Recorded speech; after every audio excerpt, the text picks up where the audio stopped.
Hi, I'm Richard Page, the Associate Dean of Undergraduate Studies of Penn State's College of the Liberal Arts. It is my pleasure to welcome our guests and audience from across the country to our panel discussion, Black Women's Athletic Activism, Past, Present, and Future. We are pleased to be hosting tonight's event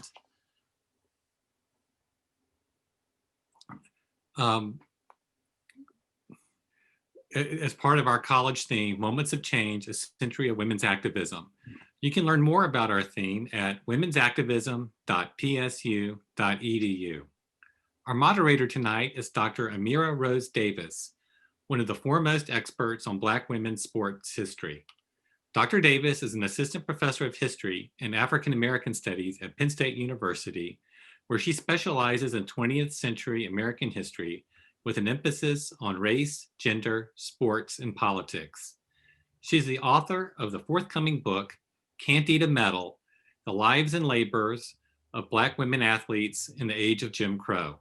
Her work has appeared in scholarly journals such as Radical History Review, as well as popular outlets such as the New Republic and Washington Post. Additionally, Dr. Davis provides sports commentary for public venues such as NPR, ESPN, the New York Times, and BBC. She is also the co-host of the sports podcast, Burn It All Down. Dr. Davis, take it away. Thank you so much, everybody, for joining us here tonight. I just want to start by acknowledging that while we are a Zoom, I am in State College at Penn State. I want to recognize that we're occupying the traditional lands of the Lenape and Susquehannock people. I also want to acknowledge that Penn State's acreage came largely from a grant from 112 tribes, and to recognize the ongoing effects of settler colonialism. It is my pleasure to welcome you to this panel today on Black women's athletic activism, past, present, and future. I would like to start by thanking all of those who made possible the College of Liberal Arts here at Penn State, the Departments of History and African American Studies, the new Center for Digital Black Studies and Research, the Everly Special Family Collections, the Humanities Institute. All of these departments and spaces made it possible to bring together a formidable group of Black women who have, through their athleticism and their voices, used their platform to speak out and push forward for social justice. One of the reasons why it was so important for me to get this group together is because we've often shared space a few times where we'd be one or two of the only Black women talking about sports, talking about athletic activism. I thought I really wanted an event that centered, not marginalized, but centered on Black women in sports who have been engaging athletic activism for decades, and especially most recently, as we're coming out of a long summer in which we've seen a rise in athletic protest. But as we will see soon, it's built on a long tradition, on shoulders of giants, and I think it also has a lot of blueprints for moving forward. And so my hope today is that we have a generative discussion about that, and we will hear from all the panelists, and then we'll open it up to questions. So please feel free to submit your questions should you have some. Without further ado, I would love to start by introducing the panelists that we have with us today. So we have Wyoming Tyus, who we are welcoming back to Penn State. 2 years ago, we had another Moments of Change event, remembering the 1968 Olympics. We actually debuted Tyus's book, Tiger Bell. It's right there. I highly encourage everybody to go check it out. Hi, Elizabeth, her co-author, is also in attendance. And we had such a great discussion then that she was the first person who I was like, hey, we need to do this again. Tyus, if you don't know, the first person to repeat in the 100, 1964 and 1968 Olympian, a long history of advocacy for women in sports, for Black women, and it is my pleasure to welcome you back to Penn State. Thank you.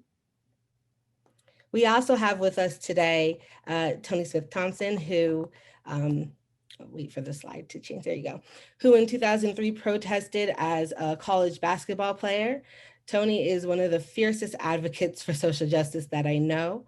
And as you will soon find out, she currently works for the New York Civil Liberties Union, where she continues her advocacy, particularly around access and education in New York schools. Tony, welcome. Thanks. Hi. We also have today, let's see who's next, Gwen Berry. Gwen Berry is a US Olympian who protested in 2019 at the Pan American Games on the podium. Gwen is a fierce, fierce fighter for justice, and just fierce all around, generally speaking. And the last year has particularly been very vocal around the gap between performative gestures and real tangible change. Gwen, welcome to Penn State. Thank you for having me. AJ Andrews is a professional softball player, just finished the inaugural season of Athletes Unlimited softball, which was actually tremendously done. She is the first woman to win the Gold Glove. That's a picture of her doing it right there. And also the subject of the award-winning documentary, Knocking Down the Fences by Meg Schuster. AJ, welcome. Thank you. It's also my pleasure to introduce Tina Charles, who is a WNBA legend, now of the Mystics. 4 years ago was an instrumental leader in the WNBA's coordinated protests that we saw 4 years ago and that we see continue today. Tina has so many accolades, from gold medals to championships. It's so hard to name them. So I will just tell you, Google her if you for some reason don't know, because she's a champion all around. Tina, welcome to Penn State. Thank you for having me. We also have Anna Cockrell here, who is a track and field athlete at USC. This summer, Anna was instrumental in founding an organization for Black college athletes at USC. This backpack is an example of one of the things that came out, one of the beginning things that came out of this group. She's been a tireless advocate for Black college athletes, and it's my pleasure to welcome you here today. Thank you so much for having me. And lastly, it's my pleasure to introduce Olivia Jack, who is a Penn State swimmer. This summer, Olivia helped run this wonderful website that I encourage everybody to check out, Athletes for Equal Rights, which not only documents the stories of athletes, but also has workouts that incorporate statistics around incarceration and various other social justice issues that you can work out and learn something at the same time. And Olivia also helps run and found the Black College Athlete program here at Penn State. Olivia, I would say welcome to Penn State. You're already here, but I'm so happy to have you on this panel. Thank you for having me. I appreciate it. And so today we will move semi-chronologically, and then we'll start in the past, move to the present, and talk a little bit about the future. So at this time, we will begin the discussion. I want to ask the first question to Tyus. I would love for you to take us back to 1968 and talk about why, as a Black woman, what compelled you to use your platform to speak out at the Olympics, and how it was navigating the politics of the day in '68, your commitment to track and field, but also your desire to speak up for what was right. Well, pretty much what compelled me comes in twofold, pretty much. It starts with my dad when I was a very young child, and him saying to me, you can do whatever you want to do, you can be whoever you want to be. And that this is why your brothers should let you play on all the teams, top of teams, the teams that they were on, because what you want on your team is somebody good. And it doesn't matter if that person is a boy or girl, you want the person who's good at what they're doing. And my dad always felt that I was good, and that made me believe in myself. Now let's move forward many, many years later, when I came in contact with Coach Temple, Mr. Temple, my coach at Tennessee State. And he pretty much had the same ideas that he pretty much believed the same thing my dad did. And he was talking to me. He said that, look, you may win a lot of medals, you may break a lot of records, and do a whole lot of great things, and may never get recognized for it. And one of the simple reasons, one of them would be because you are a Black woman. And in that, but you needed to believe in yourself and you need to make your own decisions and do what you think is right. Now, having those two people talk to me and say those things, it made me feel like what was right. I have a mind now. I'm of age. I can think for myself and I can say what I want to say. So when it came down to that, it was more that the 1968, thinking for myself and doing what was right. For Mexico City, what was right was standing up for human rights. It had always, really, for me, I came up and grew up in the South, and there was a lot of things that could not happen for me that time.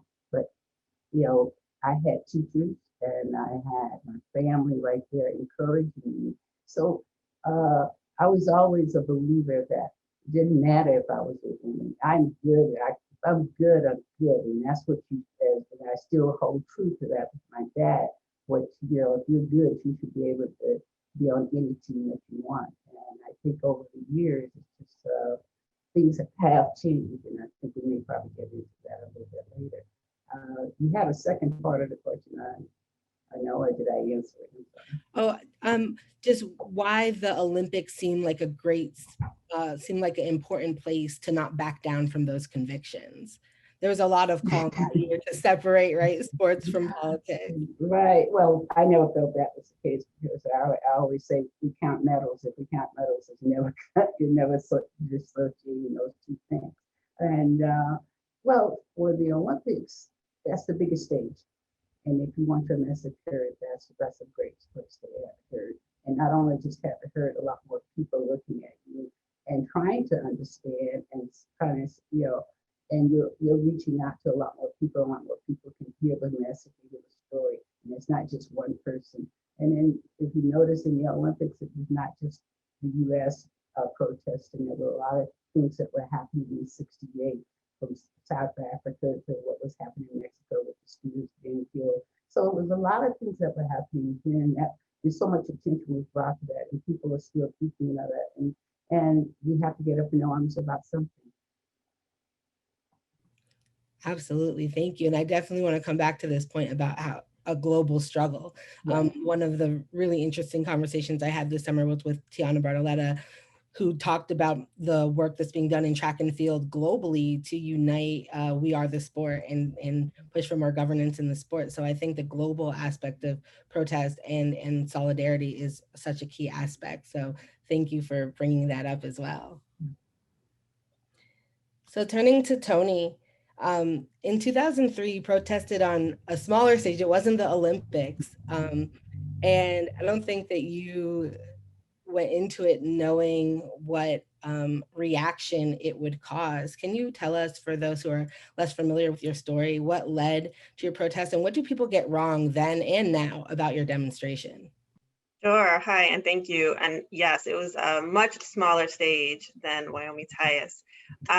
So I protested during the national anthem and during the pregame playing of the national anthems. And I was a senior at Manhattanville College at that time, so I'd already been in school for 3 years. And what led to me deciding to protest was that I had become deeper and deeper into my coursework, learning about systems of power and oppression.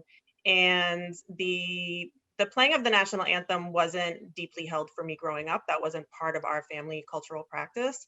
But by senior year, learning about the prison industrial complex and gender inequity and school inequality, right? Like you name it, I realized that participating in the playing of the national anthem was not just a benign gesture. It wasn't just something that I did to let the time pass.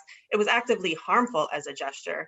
And this was in 2002, 2003. So this was a year out from 9/11. And so the culture, the atmosphere that time was really focused on vengeance and war, and we were about to invade Iraq. And the culture was that we were expected to be obedient. We were expected to be, the United States first. And that was actively harmful. And as a college senior, I thought, well, why do I even have to do this just to play basketball? And why does it feel so scary to exercise a freedom that we're told we have? So I think in a way it was also a way to test these freedoms that we're told we had. And I knew that it was a big thing to decide not to participate. I didn't know it would be publicly a big thing, but I felt like it was definitely a big thing. Absolutely. And I think that one of the things that happened as people have occasionally looked back and tried to remember is they've either flattened things and said, this is just pacifism, this is anti-war stuff, and kind of read your Blackness, right? Read your understanding of yourself on your positionality as a Black woman out of it, which was a very pointed critique within your protest. Yeah, and actually that was the second part of your question about what people got wrong about my protest. And I've spoken a lot about this since, but at the time, my protest was largely framed as an anti-war protest. And if you go back and look at the statements that I made at the time, they actually weren't about the war. They were about racism and classism and capitalism and American empire, although I may not have necessarily used those exact words.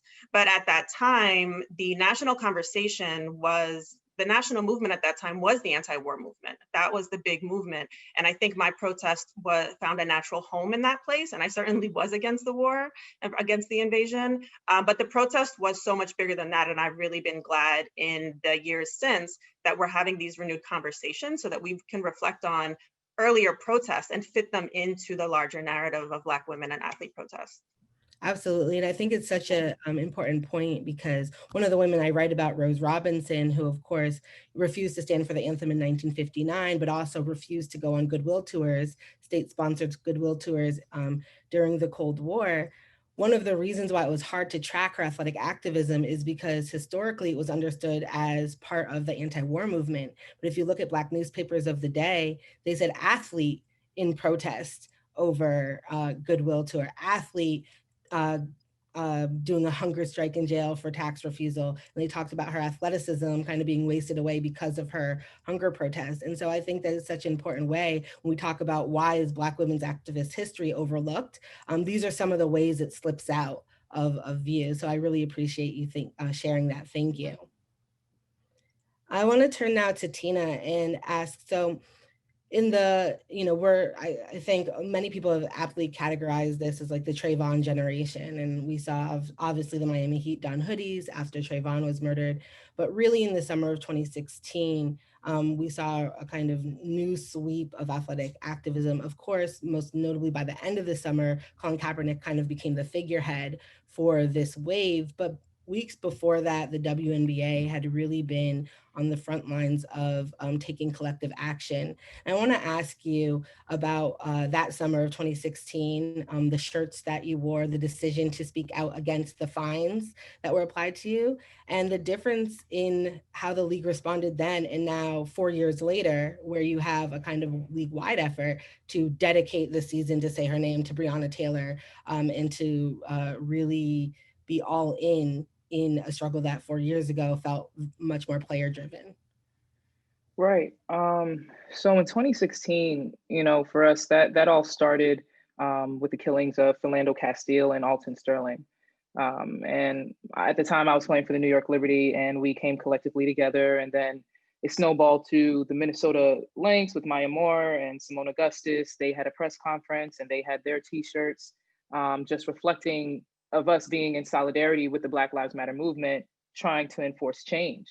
And as you mentioned, we received fines just for us taking action, but we were in hopes of the WNBA being supportive as they are for Pride and breast cancer awareness, which were two huge, I guess you could say, advocacies that they always were a part of. And so when you fast forward to 2020, I think it's remarkable that the WNBA has garnered partnerships, as you saw with the Say Her Name campaign, as you saw with us being able to have t-shirts that reflected what we wanted it to say on our own as individual teams and as a collective, when it comes to voting, when it comes to having Holly Rowe, who was able to be in the bubble and make sure that she asked questions that were basically pointed at what was going on in society. So it was basically a big difference between 2016 with the lack of support of the WNBA, and then fast forward 2020 with the full support of the WNBA. But when you think of the WNBA players, aside from myself, we weren't the ones who were a guest to the party. We hosted it. We were always the main ones who were on the forefront and used our platforms. Just because when you think of the killings of Black women and the WNBA representing 70 to 80% of African-American women, we wanted to make sure that their names were always a part of the national conversation. And so to have partnered with the Say Her Name campaign, it couldn't have been more fitting. Absolutely. And I really appreciate that you nodded towards other kind of activist strands, because of course, women's athletic activism, sometimes we tell this narrative about how athletic activism stops in the 70s and then there's like this gap, but generally that only works if you forget about women who are pushing for pay equity. If you're looking at Venus Williams pushing for pay equity at Wimbledon, you're looking at the NWSL, you're looking at all of these huge pushes towards equity from women, but oftentimes the energy towards that from women's leagues disappears once you read race into it. And that is the double bind. That is where Black women operate from almost all the time. So I really appreciate the framing of what y'all did in 2016, saying like, this is the energy y'all have towards pride, to breast cancer, to, but we're intersectional. Like, we are a Black league, we're queer, like we're all of these things, but we can't all of a sudden be stuck on mute when it comes to issues of police brutality and systemic racism. So I really appreciate that point. Gwen, I think that this conversation is really important, especially when we think about like what was done then in 2016 versus 2020. I mean, I think with you, it's even clear the reaction to your protest just last year. And I know that under pandemic times, a year feels like a millennia ago, but I was wondering if you could speak to what led you both to that moment on the podium at Pan Am, but also what has it been like to watch this awakening now in 2020? I mean, when you are still feeling the consequences, one of the most frustrating things, right, is to see statements from USA Track and Field and things like that, saying what you said a year ago while you were still on probation for doing that action. So I would love for you to talk about both what led you to that point of protest and your experiences, but also what it's been like to see things unfold the last few months. For me, I think the main thing that led me to protest was, just living the life of, a broke Black person in America. I was a teenage mom, I wasn't raised the best, my family had to, live paycheck to paycheck, 10 to 13 people in the house, just 100% poverty. And, growing from that and learning from that, and then going to college where, you start to see different things, you start to notice different things, and then just learning how the system and how you were raised really affects everything in your life, like down to competition. And, I was feeling the effects, and I was seeing other people like me feel the same effects. And I remember one of my teammates, she was a Black female, and she had a lot of trauma. And, some of the coaches around her, were neglecting her. They didn't care for her, and they didn't understand her. And so that really hurt my feelings a lot, just knowing that really no one really cared about how Black people feel in this world, or how Black people's minds or emotions or, our success or our failures are shaped by the system that we have been born into. And I know that coming into Houston and training with my new coach, we've had these conversations and we had these talks, and, I went to a freedom school in Mississippi and learned a lot of things too, just knowledge, just learning a lot of things. And just experiencing things that I never thought I would, and just understanding that, for Black people, it is so hard for us. It is so hard for us, and it's always been, but we never really realize it. So as soon as you get an awakening and you self-educate yourself, you see exactly how horrible it is. And so when I was on that podium and during the whole competition, it was a hard competition. I was kind of tired. It was pretty cold. And, I overcame. So when I got on that podium, I'm just like, I'm here representing my people. I'm standing for my people. I'm doing this for my people, the people who look like me, the people who are born and raised in the struggle like me, and the people who have no voice. That's really what shaped me. Just my heart, just seeing how my people live every day, how they struggle every day. It's just heartbreaking. And as far as like what's going on now, you know, it was pretty funny that the USOPC, you know, put out the statement that they supported Black Lives Matter and everything when they literally just had punished me, not even, you know, 5 months before. So, you know, I kind of went back and forth with them, like, I need an apology. There's no way you can say that, and then I'm still on probation for a peaceful protest. So, you know, we had our battle with that, but it's nice to see that, you know, everyone now is coming together, the whole world is coming together, and they're putting Black lives first and trying to push the agenda to know that, you know, equality is not, you know, it shouldn't be a compromise. It's a human right. And yeah, I just love what's going on right now. I feel like everyone has a voice and everybody's using their platform for good. Thank you. AJ, you play softball, and there's an underrepresentation of Black girls and Black women within that sport. I think that, you know, when we look at the W, when we look at track, right, we can see how these communities of women of color have really sustained some of these efforts. And I was wondering for you, how has it been to navigate, and you are very outspoken, how has it been to navigate these moments as in a predominantly white sport? We talked, I guess, at the beginning of the summer, and one of the things that you talked a lot about then was the need for your white teammates to really kind of step up to bat. We belabored softball metaphors, but I was wondering if you could speak to that experience, and then also perhaps touch on the ways in which you know, we saw with a softball team this summer just walk away, like take a decisive action to say, like, actually, we're not going to play for management or for a GM that is objectifying us and not, you know, behind us. So I was wondering if you could speak to what's kind of happening with Black Lives Matter within the softball context. Yeah, I think, you know, sometimes it's so interesting being one of the only or the only on a team, especially when you are outspoken, especially when you are very passionate. And I think that being an educated Black woman armed with facts, you're immediately pinned as a bully or someone that's aggressive, right? And it can be tough to navigate those situations when it doesn't feel like you have somebody or anyone really backing you in those times.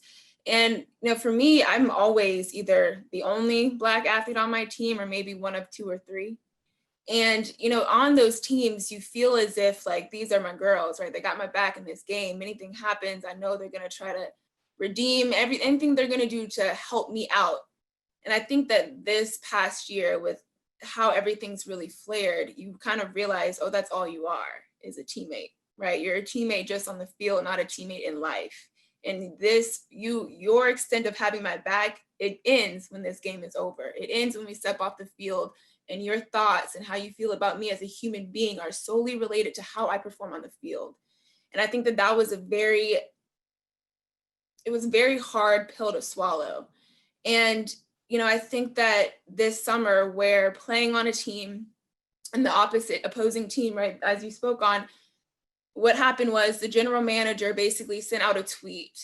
And on that tweet, she added Donald Trump and said, see, all of our girls are standing for the flag. We respect America.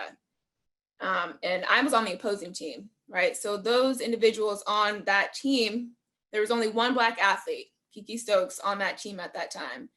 And from what had happened was they were all very upset. They didn't like being spoken for. They obviously didn't like how she was very much making a stand for them that they all didn't believe in.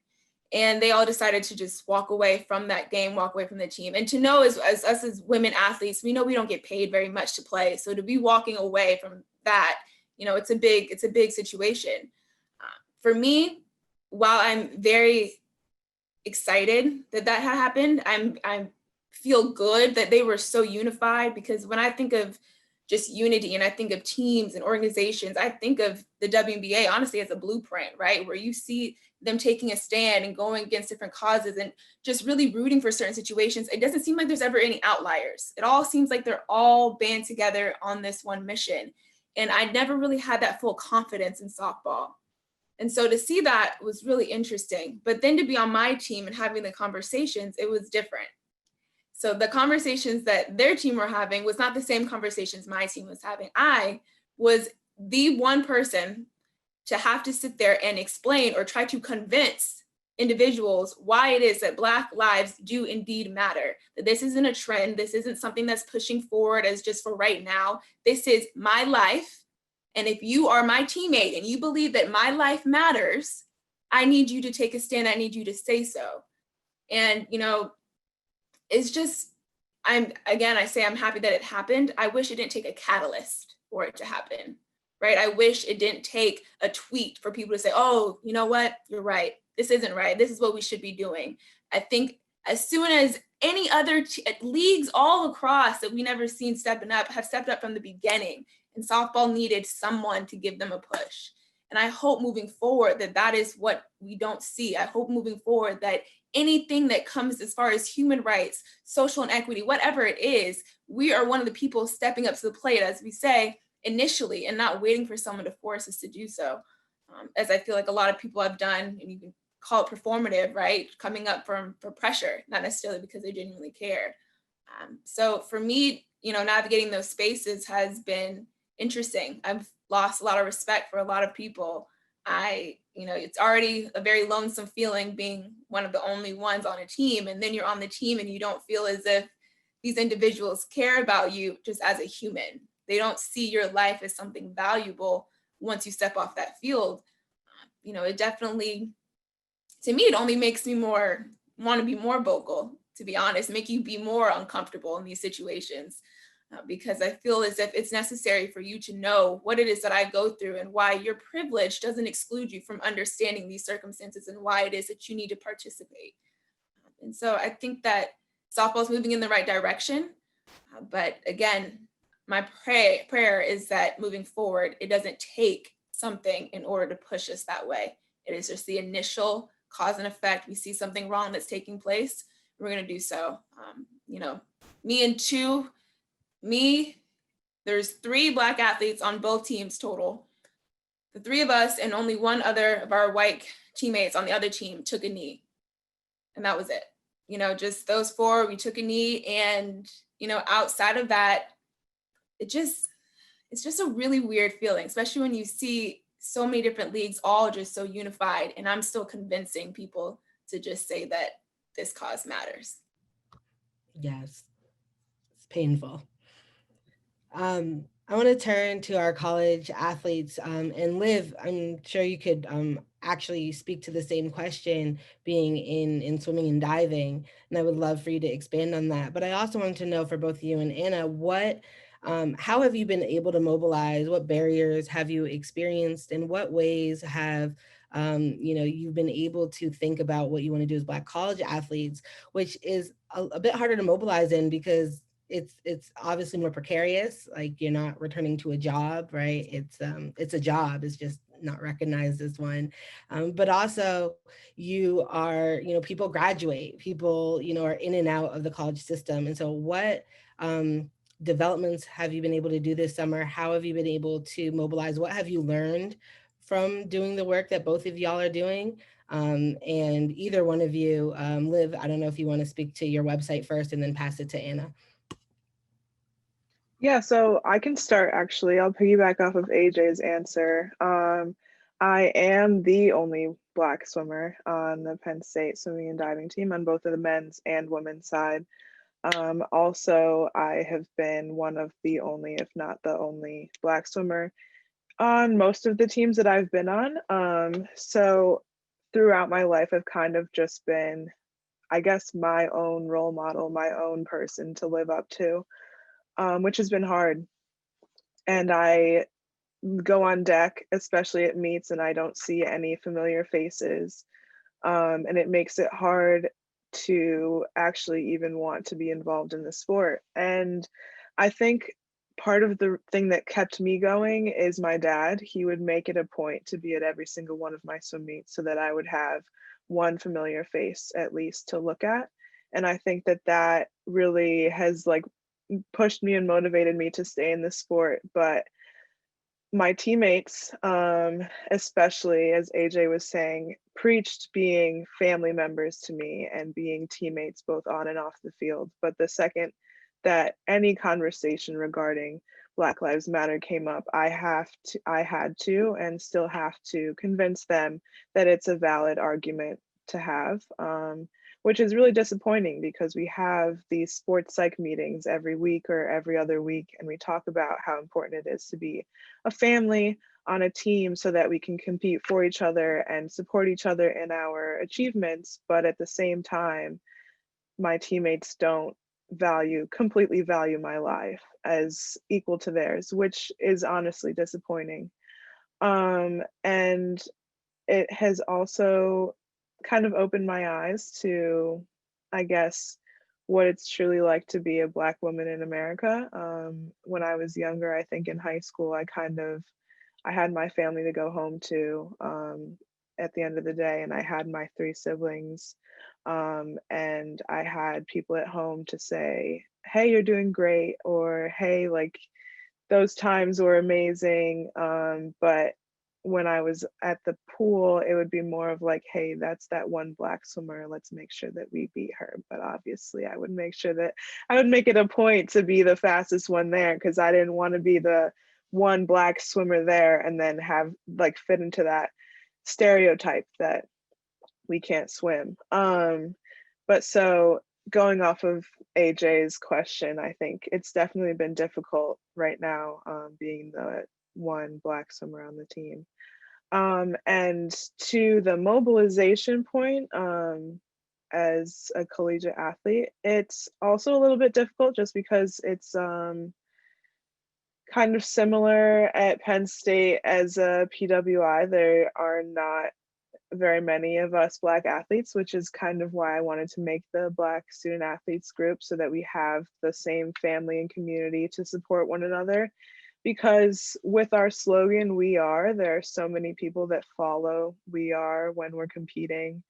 And then the second we take off our uniforms, they fit back into the "you guys really don't matter," Black Lives Matter is a hoax kind of idea. So mobilization has been a little bit difficult, but with the support of like a lot of the administrators, like the student welfare and development leaders and a few coaches, they've been a lot of help. So if Anna wants to talk to that a little bit more, and then I can talk about my website later. Yeah, so similar to what Olivia is talking about, the mobilization piece is really difficult because I think for collegiate athletes, we're told so often, like, focus on what you want in the future, right? Like the goal is to be a professional. The goal is to get a contract. The goal is to get endorsements. So in a way that kind of blinds you from seeing what's happening right in front of you, and it constrains your behavior. And so like personally, when I started working on our group, the United Black Student Athletes Association, I had to have like moments where I was like, is this going to hurt me when I want to go pro next year? Like, is a sponsor going to look at me and say, she's too much, she's a risk, she's a liability, and not sign me? So I think that right there, the dream of going pro that we all have, and the fear that stirring the pot is going to disrupt those dreams, that makes organizing collegiate athletes really, really difficult. And on top of that, so much of college sports is creating this environment where we talk about family and love, and my coach is like my mom or my dad, or they're my home away from home. And when you have that environment, it's hard to look at it and say, well, what's wrong here? It's hard to look at your teammates and have those moments of like, okay, that was not right, that was messed up, because you spend so much time in this environment that's telling you, no, we love each other, we're a family. And at USC, we talk about it all the time, the Trojan family, the Trojan family. They're so supportive, they're so great. Trojan family, we do anything for each other.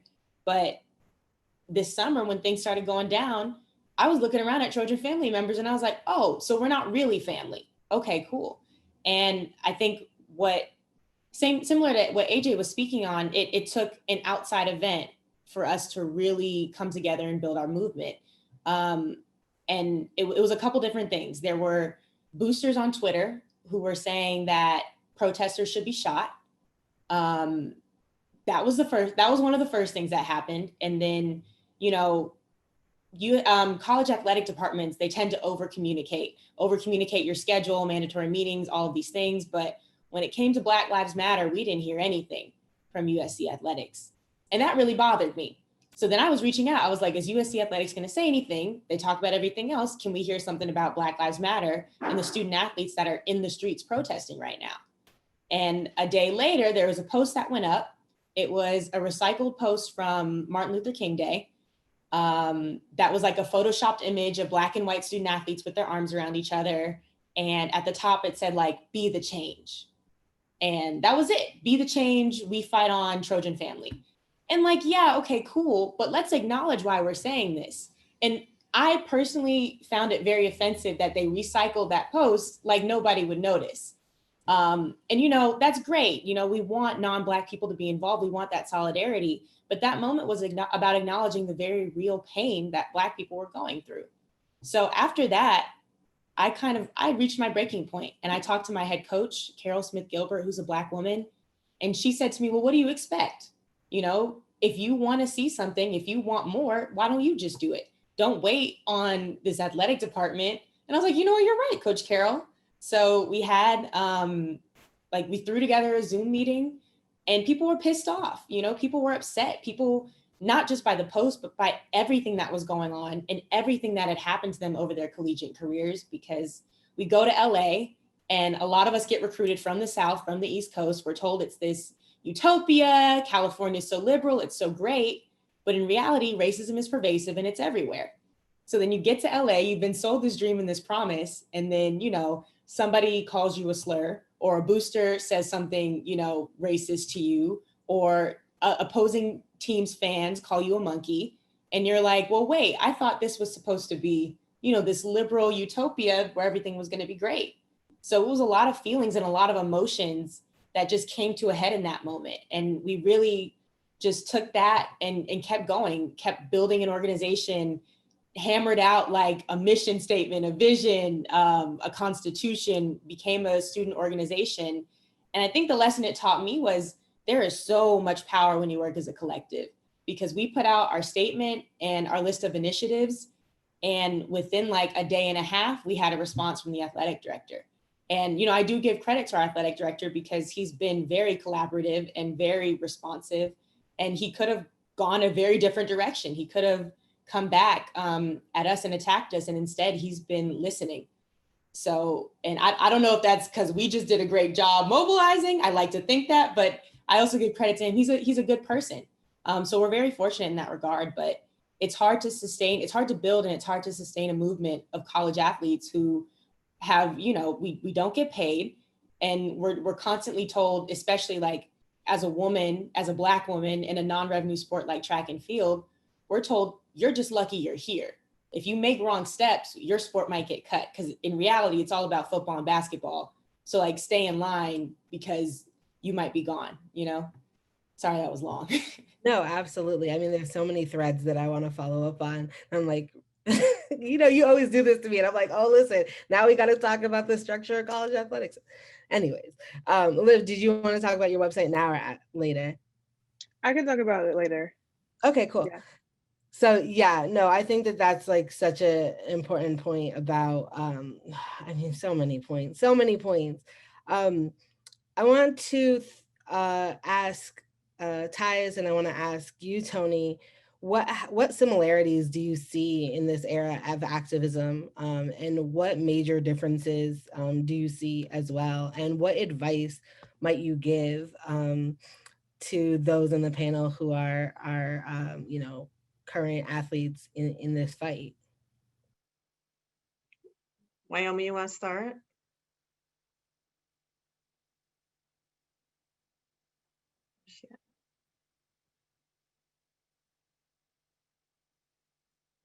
You want to start, Wyoming, or should I go?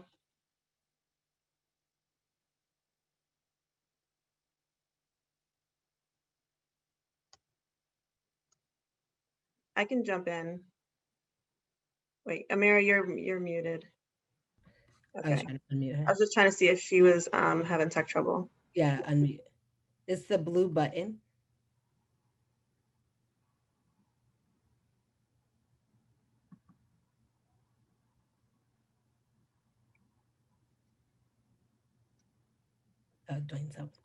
Do you want to talk, Tony? Sure, I'll stop as soon as she gets it. I mean, the first thing I want to say is that Black women have, she got it? Yeah. Go. You keep going, Tony.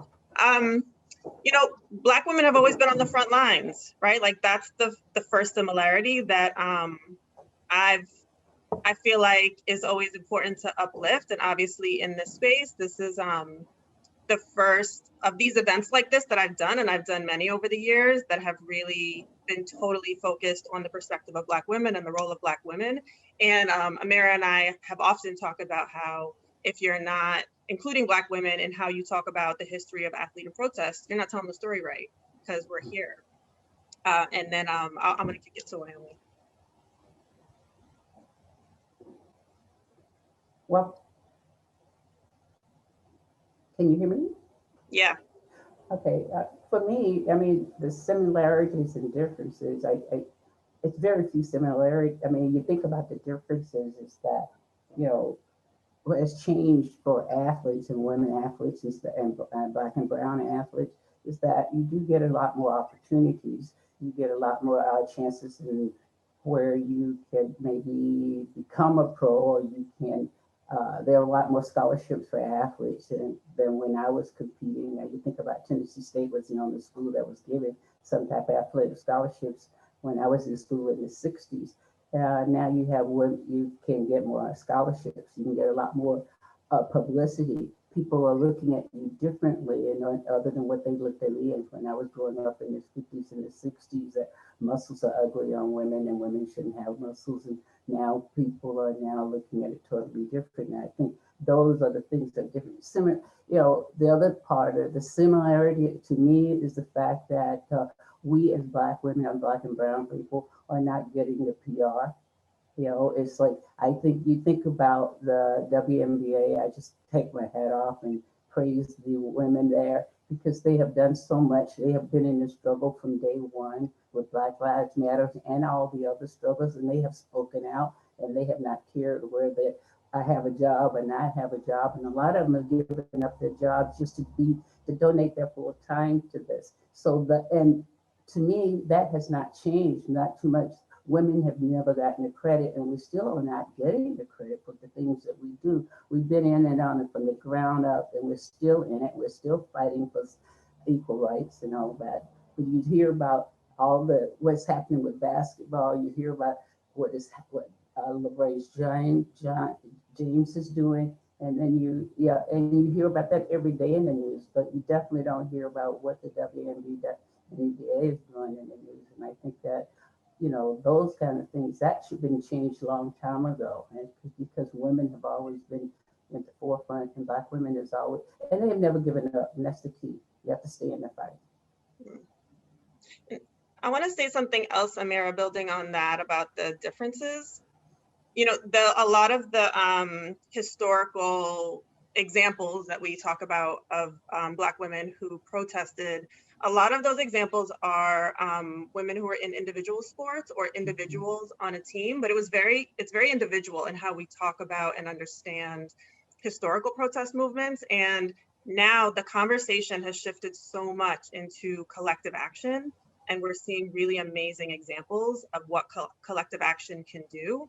And I wish sometimes that at the time that I protested, I'd had the thought to say, maybe this could be a collective movement. It didn't even occur to me that there could be support to say to a teammate, do this with me, or to like get in contact with a teammate at a student athlete at another school and say, do this with me. You know, and I think now that we have so many other channels available to communicate directly with each other and the public, mostly through social media, there's so much more opportunity for us to speak directly across to other people, to do movement building, but to also kind of eliminate the filters of like mainstream media and other historical channels that chose not to uplift what Black women were doing. And it's really remarkable now. Absolutely. And I think that point is so good. It gets me to a question I wanted to ask. And actually, I see that Erica Ayala, the tremendous Erica Ayala, actually put this question forward as well that I would love to build off, which is so often when we do these panels as individuals or like some small groupings of us, it's like hidden figures of sports. Like, did you know that Tyus was here? Did you know Tony did this? And I think that we know that reclamation is not sufficient. We know that, and part of why I wanted to have all y'all come together is to really think through what happens if we have conversation. What if we say, like, it's not just overlooking Black women, but this is what you stand to lose by ignoring that. This is what is lost when you lose our voices. And so Erica put it very articulately. Erica wants to know if athletes ever get tired of recounting their trauma or providing proof of racism, and what would it take to move the conversation forward to action without needing to be in a place where we're regurgitating the same stories. And I think that's a really great launching point to the next part of this panel, which is to move into that space, into that conversation, and to think about what it means to have a conversation centered on Black women in sports, to be able to think through what is to gain by not only amplifying these voices, but when we say the WNBA is the blueprint, we literally mean that. And so Tony's point about collective organizing is so key, because it points to what it means to have a strong union. It points to what it means to do labor solidarity and labor organizing. And those are things that are really meaty to say, oh, labor organizing in sports creates these possibilities that we can see by looking at what the WNBA is doing. So thank you, Erica, for that question. And I would love to move into the, everybody else who has questions, who's in the audience, please drop them, I'll get to them as well. But I would love to use that as a launching point to pose to anybody who really wants to kind of take a swing at it first go round. But, we're not just here to say, here are stories you missed or people you might not have heard of, but rather to say, like, this is why these stories are important. And I would love for somebody to jump in there. I do think one of the things that we tend to forget is support, like true support, like supporting people, supporting actions, supporting those who speak out, like any means necessary. I feel like that is one of the things that everybody, every organization, every athlete, every activist, anybody who says anything, you need true support. Like the college athlete said, like AJ said, she didn't even realize how much support she actually didn't have when she thought she had it. It's the lack of true, genuine support. People can support you when you do something for them, but do they support you when other things are on the line? It's about real support, real sacrifice for the better good of the movement or for people's lives. And I feel like that's one of the things that we really need to look into, like who is really supporting us Black women, our struggles, our trauma, our baggage. We're tired, we work all the time, we're always in the forefront, but who is going to truly support us? That's the biggest thing. Well, that's one of the things I feel like. I just wanted to say that. As far as getting tired of recounting traumas, the answer is yes, at least for me. When we first came out, when the UBSA first came out and we were getting interview requests, in almost every interview, I was getting a question, can you give us an example of racism you've experienced while you were at USC? And I made a decision, I'm not gonna tell any of those stories, because then the story becomes, Anna Cockrell, this happened to Anna Cockrell, or this donor did this to Anna Cockrell. When the focus is, it's not about what happened to me, it's about what happens to all of us, what happens to all Black athletes. So it's frustrating. And one reporter literally framed it to me as, well, people might not think this is necessary. Can you give us an example of when this happened to you? And it was just so insulting that, like, my word and the word of all these student athletes standing with me isn't enough for you to believe that racism is alive and real. So on that front, yes, absolutely. And then for me as well, I've spoken openly about going through depression before, and I'm definitely experiencing fatigue from talking about that, because it's very personal, it's very private. But now every time I do an interview, I get a million questions about, my depression and my struggles with that. And so it definitely can be exhausting to have to put personal, intimate pieces of yourself up for display when you're trying to make a point. And I'm only now starting to move away from that and starting to be able to stand in, my point is valid. I don't have to expose my whole life to the world for my point to be any more valid than it already is.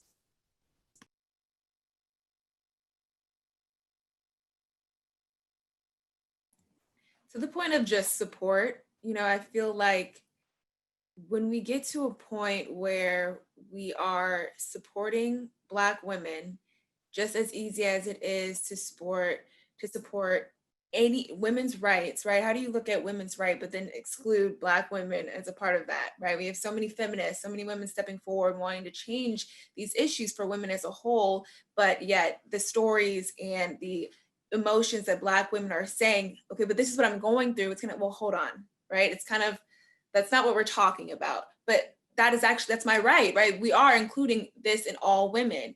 Or, for me personally, playing softball and just the different experience I go with when we have Pride Week or we have Pride Month. When I tell you, when I was so floored that everyone was just not supportive, because if I had a teammate of mine that I thought was a friend that I cared for, and they said, AJ, I'm going to take a knee. This means a lot to me. It would mean the world if you did it with me. No questions asked. I am not a part of that community, but I care about you. I care about what you're going through, and I do not want that to affect you any longer. And if what is good, me just taking a knee with you is going to make you feel supported, make you feel uplifted, and feel like you can take on the world and the problems that people are continuously to suppress and to put you down, I was about to curse. You are right. The least I can do is take a knee with you, right? You know what I mean? That's in my mind, that's how I think and that's how I feel. And so when it comes to just uplifting, it just comes to take my word, the way Anna said, take what I'm telling you as just fact. And this is what I'm experiencing. Therefore, there's someone that looks like me that's experiencing the same thing or something similar, and just have empathy with that and see how it is, whatever it is that you feel like you can do to help uplift my voice, help move my mission and my passion forward, and just help move my rights forward, and just make the world see that my rights as a Black American is just as equal as your rights as a white American. To me, it just seems so simple. So it just is flabbergasting, the thought that it is that difficult, and that, to Anna's point, you have questions about, I don't know if people are gonna think this is necessary. What? I digress. Tina, I was wondering if you could speak to the W, because I think that model of collective action is, as many people have said, really a point of inspiration. And I was wondering if you could talk about what you see when you look at the league and how collective action, comes about. What does it look like to mobilize past performative gestures, right? Right. So unfortunately, I wasn't able to partake in the bubble, or the wubble, as they call it. I was medically exempt. But from what my teammates in the Mystics have stated, what was very overwhelming for them were the panels, like what we're having now. Like they had a couple with Kim Crenshaw, who is the co-founder of the African American Policy Forum, which raises awareness to the invisible names and stories of African American women that are victimized by racist police. And oftentimes, Black women are not a part of the memories for us. And many times, African American women are killed under the same circumstances as Black men, whether mental illness, while in their home, and driving. And so when we partnered with, and as you talk about support, to have that extra layer in the resources, when you're talking about saying their name, you're forced to have to know their stories. So when you saw that Angel McCautry said, hey, we need to have Breonna Taylor on the back of our jerseys, and you're seeing that, and then you see the NBA start having different sayings on the back of their jerseys, it all started with us and what we were trying to put out there to make sure, as I mentioned earlier, that women's names are women's names, but the stories of what happened continue to be a part of the national conversation. So as you're speaking about support and the experiences that you've all had due to the lack thereof, yes, we've had that in 2016. But in order for us, the fact that we didn't stop doing the work is the reason why we're able to see the change, the difference. And that's what it was. We have a refusal to accept what is. And as we're speaking to, the lack of PR or recognition, oh shoot, I just drew a blank. But yeah, if I remember, I'll get back to it. But here we go. The lack of PR and recognition that we don't have as I mentioned, being able to have those connections with ESPN, being to have Holly Rowe step out and be in the Wubble, that all assisted and afforded us to have another layer of a platform to speak to what we have to advocate to. Because truth be told, we know the WNBA is one of the forefront leagues, professional leagues that there is. You know, for me, my first WNBA game growing up in New York, going to Madison Square Garden, seeing the Liberty, I was like, oh, this is what I want to do. I actually used to play softball, but I didn't see any professional league, and it was like, all right, this is the career that I want to choose to go down. So just that recognition that we have, the partnerships that the WNBA continues to garner, definitely helps us to be able to further our outreach and have that platform as you're speaking to support. Absolutely. I'm going to get into some of the questions I see coming through. While I have you, Tina, one of the participants wants to know, because you were outside of the Wubble, what was it like to watch the night where the league decided not to play? And coming after you decided to donate your salary this season, what were your emotions like that night watching it unfold? So I sort of had a heads up through the assistant coaches and the head coach, Mike T, on what was happening. I actually wasn't gonna watch the game because I was busy doing something. And then when I got the text, I was like, oh, all right, I need to stop everything and see what's going down. But once the Milwaukee Bucks decided to take a stance when the shooting with James Blake, and us wanting to stand in solidarity, because I think our game was going to be the next televised one on ESPN or ESPN2, Ariel Atkins and Leilani Mitchell and all the other players, Maisha Hines-Allen, this is where their heart lied. But at the same time, it would have been an interruption. And as the Milwaukee Bucks did, they didn't acknowledge any other team. And that's where the whole discrepancy was. But I'm happy that they took that stance. I'm happy that they used their platform again. I'm happy that they did what was on their hearts, because at the end of the day, the whole point of us coming to the Wubble wasn't just about, who's going to hoist up the championship at the end of the season. It was about bringing these names to the forefront, bringing this cause to the forefront, just knowing that no other sports were being taken place, just knowing all the attention, the added games that were put on ESPN and on CBS, and just take advantage of the moment. So again, that's just WNBA players, as we're speaking to. There's a layer of resiliency that is shown when we're playing, but not when we're playing. And that's something that needs to be documented and captured. And the fact that everyone is forced to be still, the fact that, unfortunately, that we're in a pandemic, everybody is able to witness and see who we are as individuals versus what we do on the court and just putting a ball in the basket at the end of the day. So it was really beautiful to see and witness. Absolutely. Thank you. And that did get to a question I had about what effect you thought for everybody that COVID had on the ability to organize, or just the general awakening that seemed to occur this summer. It seemed almost like a perfect storm. I know, Anna, that we've talked about this before. I wonder if you speak to it now. I think for collegiate athletes, the main thing that COVID did was it gave us time.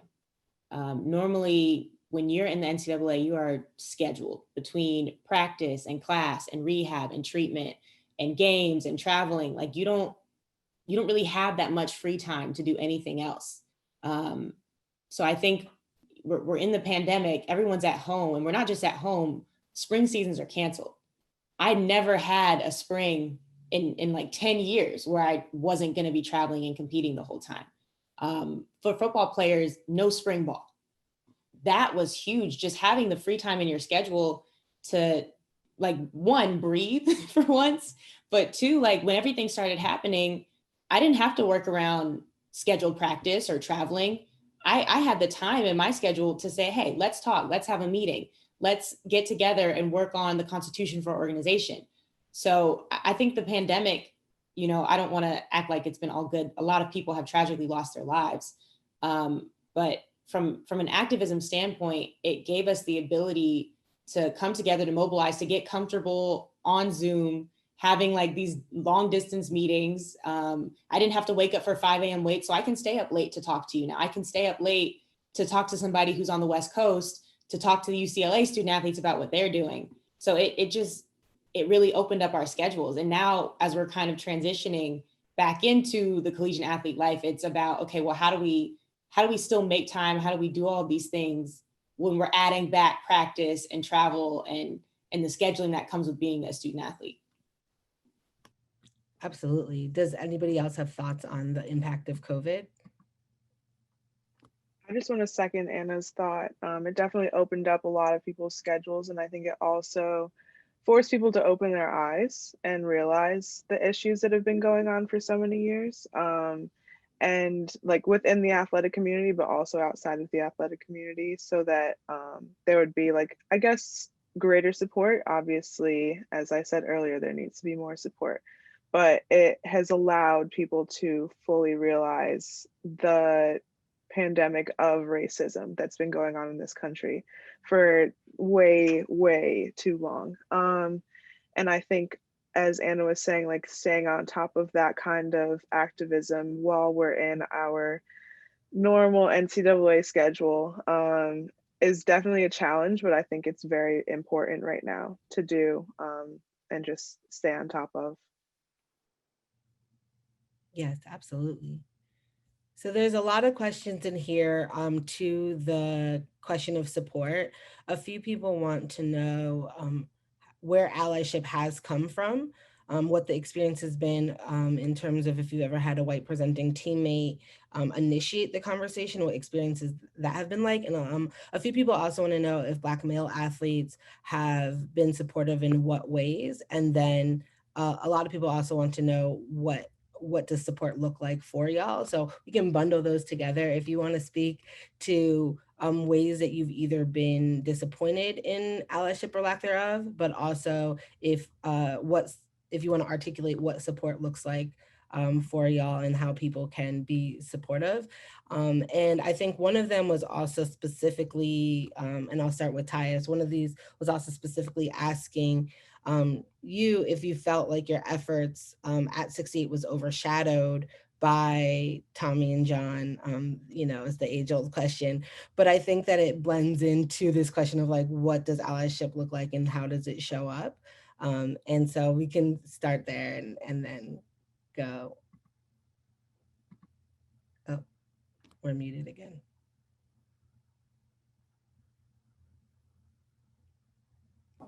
Okay, there we go. All right.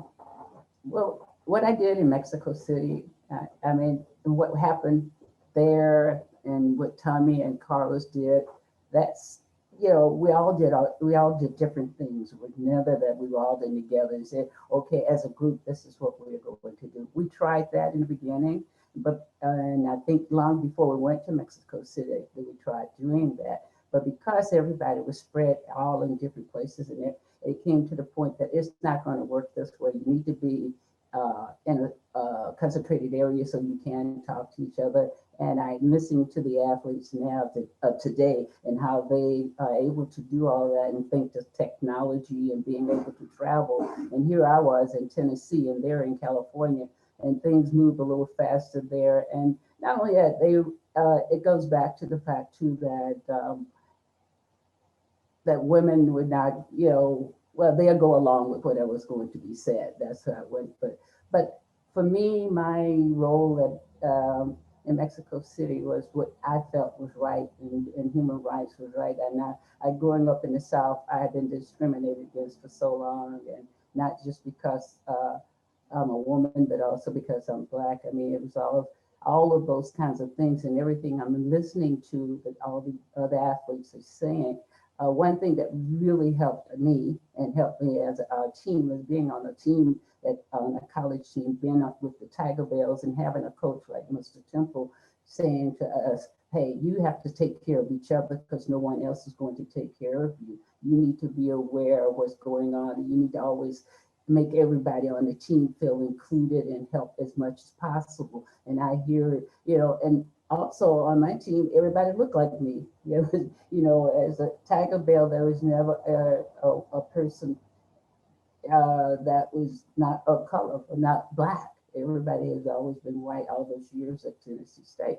And so I had something that was built in. And being in Mexico City, what I did, it was not overshadowed. It was just that they didn't do anything. They didn't think anything about women. And when you think about being the only person at that time to win back-to-back 100 meters. Only person now.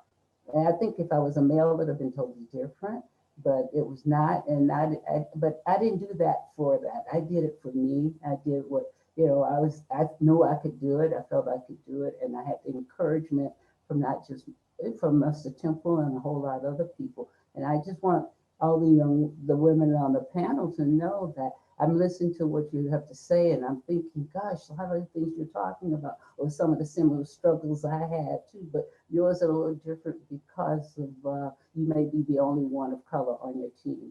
But never give up the fight. Always stay in there. And I think, from hearing what you say, you're doing a wonderful job. It does get tedious. You do feel like, oh gosh, how am I ever going to continue to do this? But you can get my number and call me, and I'll talk to you if you need to be. I love that. And did you know, I'm going to blow up your spot. And did you know that Anna wrote her thesis partially on your exploits? Don't you love that? Isn't that great? Well, thank you so very much. And also, Anna, I know your birthday is August 28th and mine is August 29th. So you're a day older than me. That. So I've been like fangirling the whole time I've been on the call with you. The fact that you even know my birthday, like I'm about to cry. Yes, I keep up. I try, I really do. But like I said, anytime that anybody would like to talk, and I feel fine in sharing. Okay. I really appreciate your comments. And I think that it really underscores one of the things, because it's really easy to see, in real time, what erasure looks like, right? In real time, I've been watching this summer where the work that Anna or Olivia has been doing has been overshadowed by football or, replaced quite fast. And I know, Gwen, you dealt with this when race also protested at Pan Am. And I think that hierarchy of the sporting hierarchy, but really it's a larger story about Black women. And I think that Black women this summer in particularly have been having this conversation, whether it's Meg Thee Stallion having it, right? Whether it's activist communities having it after the death of Toyin. But I think this conversation about Black women needing to take control of the narrative, needing to assert their voices, and that we are who we have, we're all we have, is really, really palpable. And so I was, obviously keep it open for conversations about what allyship has looked like, but also what support looks like. What does it look like to get support for the work you're doing now and moving forward? I want to say something. Go ahead. All right, mine will be quick. No, I just no, want go to say ahead. something about adult allyship, specifically with regard to student athletes. I remember during my protest, I felt like I had decent support from the school at that time. But when I reflect on it, I realized there wasn't a single adult at that school that publicly said, she has a point. We should be talking about racism. We should be talking about oppression. Like, I agree with her, which is much different than saying, well, we support her right to say what she has to say, and she should be able to say that. It's much different for someone who is in a position of power to say, this is worth listening to, and we need to be talking about this. And so that's something for anyone listening who's in one of those positions, particularly with regard to student athletes. I think that is a huge amount of support. Yeah, as we're speaking about support, I can't not mention Kyrie Irving. As you mentioned, that there were other WNBA players who decided to sit out due to wanting to be very supportive of the Black Lives Matter movement. And he basically financed the salaries for those players afterwards who decided to sit out. And that's huge for someone within the NBA. A lot of times we don't cross paths, even though I want to say maybe 4 out of the 12 WNBA teams have NBA teams associated with them. And he also were on those phone calls, also participated on those panels that we had with Kimberly Crenshaw. And that was really huge to see himself vulnerable and talking about, the support and him having a daughter and him having another daughter on the way. So that's, to me, is what support looks like when I'm thinking of my allies, and especially on the male side, who are in the position to do things financially, emotionally. So that was very huge. So I just wanted to make sure I put that out there as well. Also, speaking on Tony's point for student athlete support, I think it's very hard to have trust in people of power when they say that they support you behind the scenes, and then when it comes time to actually speak up about it, they're pretty silent. So for if anyone's here watching that's a leader, like actually speaking up in public is probably the best support you can give. For my website and for Black student athletes, I've had a lot of support, like I said, from the Student Welfare and Development Group. And actually, the athletic director has sat in on a couple of our meetings, but so far, I mean, she hasn't made any statements about our group. And so having that kind of like, even like that vocal support, just saying, hey, I support this group and what they're doing is really important because it gives recognition to us and also lets people know what's going on instead of just saying, hey, like you guys are doing great, but then going on about your day. So just like actually going out into the public and being supportive, especially when you have that position of power, I think is very important.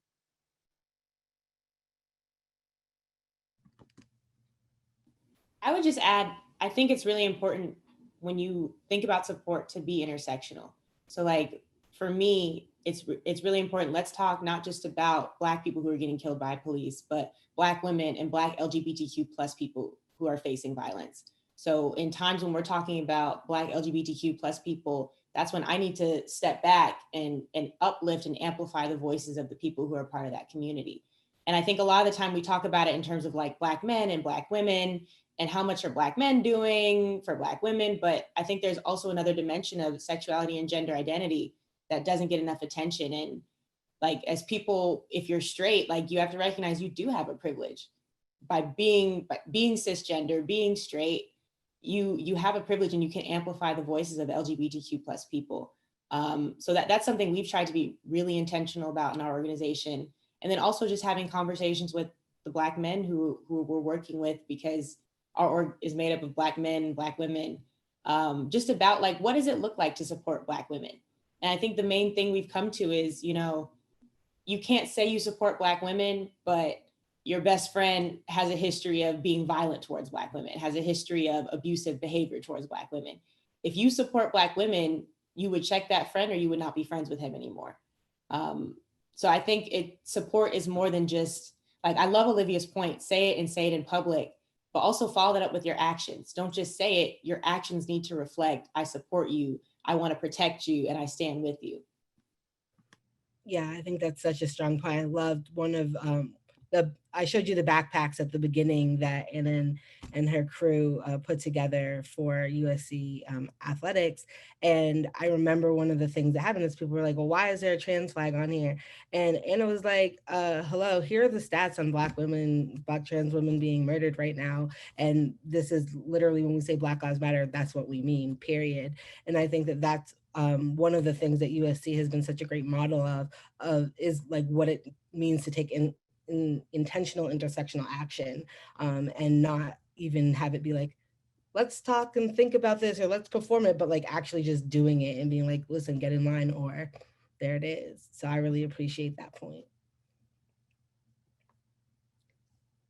So we have about 10 minutes left, and I wanted to give y'all an opportunity to ask questions of each other if you had it. But the other question that I really wanted to make sure that we got in here, there's a lot of questions left, I know. But the incredible Courtney Cox, who, if y'all don't know, is a professor at Oregon doing dope work on sports and tech and Black women as well. But one of the things that she really wants to know, and I think this is really important, is that we talked about the tedious work, we talked about the labor and the trauma. How have you developed strategies for survival and resistance and joy? What are you looking towards? What are you reading? What are you watching? How are you resting? And I think that that is a really important conversation to have on the table. So I want to put that out there and also open up in case y'all have cross questions that you want to ask as well. I think for me, the only reason why I think I can sleep at night is because I know that my work isn't going in vain. I have a teenage son, I have siblings, I have cousins, And I feel like the work that we all are doing is being noticed and recognized and appreciated. So I feel like us being vulnerable, us sharing our stories, even though it's hard and even though we have to repeat ourselves, and that's sometimes not being equal to our male counterparts or not being recognized for our fight, it's still going unnoticed, even though our voices can be amplified even bigger, and we are just as important as anybody. I feel like we should all take peace in knowing that we're here for a reason. Amira found all of us. We're on this panel, and we're still working, and we're still here. We're present, and we're fighting. So I feel like that's something that we can all rest assured in and find peace in. We are impacting a lot of people that we don't even know. And I realized this the other day. I was just like, wow, so many people honestly know my story. They hear my struggle, and my story helps them. My story gives them power. So just knowing that we are giving people power, not just women, but men too. I feel like that we should all feel good about that. For me, I would have to say just the fact that I don't believe change happens until those who are unaffected finally become affected. And being born and raised in New York, I live in New York. It's one of the most diverse states, and I think that's the beauty of New York City. But just seeing the different races who are now a part of that front line, that's something that I hold on to hope. And like I said, again, there's just a refusal to accept what is. And that's how I sleep at night, just because we, again, as athletes with a platform, we have to continue to do the work. And if we stop, then nobody sees the results.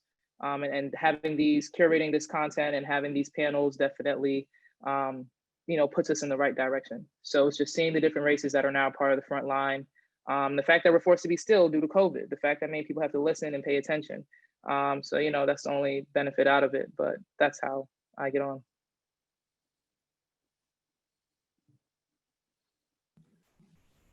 I would just piggyback off of that and say, in regards to just being able to be that person that is inspiring, not just softball players, but girls that feel like they're the only one, right? In whatever category it is, if it's sport, if it's your career, if it's just any field where you feel like your voice isn't heard, or you feel as if you are not respected, or you are discriminated against, or you have to face these uncomfortable situations by yourself. I think what we get to do, and the fact that we just show up, that we're just there, that our voices are being heard and we're using it, it is giving so many people the courage to do the same. It is giving so many people the strength and the motivation to keep pushing forward, seeing that Olivia's doing it, AJ's doing it, Tina's doing it, I can do it too. And they're the only ones, and they're still pushing forward. So I can now feel as if I am strong enough to do the same.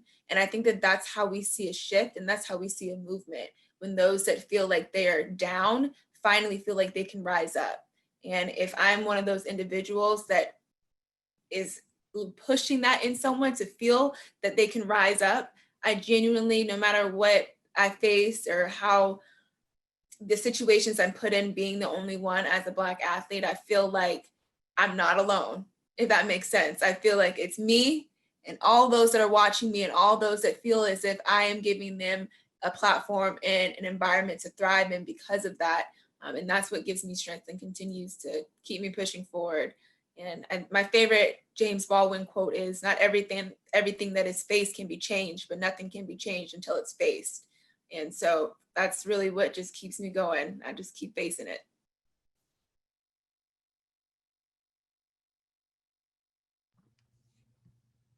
Anybody else have comments on how they seize joy or how they rest, rejuvenate?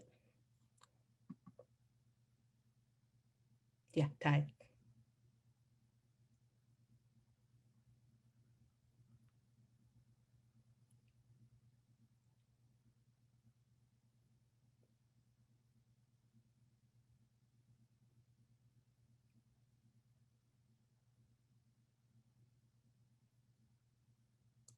You got this. You got this. Here we go. You got this. You got this. There. Thank you. Yeah. You can see this is not me. So one thing I'm doing to rejuvenate is learn how to use this computer. Okay. So that's what I'm trying to do. The other part, I mean, and that is the hardest thing. The other thing is that I try and stay healthy by walking. I can't run anymore. So I try and do like 3 or 4 miles a day. And then in that walk, think about things that are happening in the world and how could I help to make a change if that's possible. I really think about the young people that are not able to go to school and not be having any socialization with that. And if there's anything that me as an athlete, a mom and all that is something I could do or share with them to make them feel better about not being able to do something. Because in life, it's going to happen to you no matter what. I mean, it's like not having the Olympics this year. And people, what are we going to do? Well, you're going to keep on living and you're going to look at your life and say, okay, I need to turn around. I need to work on these things and the things that are important to us. And the things that are important to us that we get to share. We get to share with the world, and we get to let people know we have feelings and that we also need comfort just as much as everybody else. And the fact that what is going on in the world with the COVID, that we all should be aware of it and know how dangerous it is. Then all those things, and we should also, one important thing I say, we all must go vote.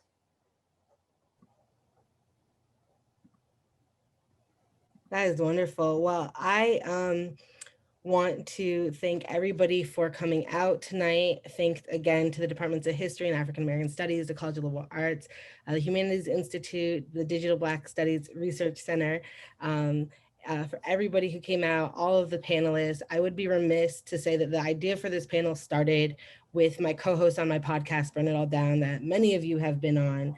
At the beginning of the summer, we did a Black Women Athletes Speak Up special episode that features many of y'all's voices. And it was 12 Black women from ages 12 and on in multiple sports talking about that moment. We followed it up with a second special issue, a second episode of Black Women Speaking Out, which and taking action, which was revisiting the softball story that AJ told, as well as talking with Anna and also Christy Carr from K-State. And so my co-host, Jessica Luther, author of new book, Loving Sports When They Don't Love You Back, Brenda Elsie, footballera about Latin American women's football, Shireen Ahmed, amazing sports journalist from Toronto, Canada, and Lindsay Gibbs, who authors Power Plays and has done amazing work on the WNBA. I have to shout them out because those are a model to me of what it looks like for sports media and journalism to amplify and make sure and bring those marginalized voices to the core. And if you want more of these women's stories, please look up their information. Check out Tyus's book, check out Knocking It Down the Fence, check out AJ's documentary, everything. Oh, and Olivia's website. Olivia, do you want to plug your website? Yeah, I saw you put it in the chat also.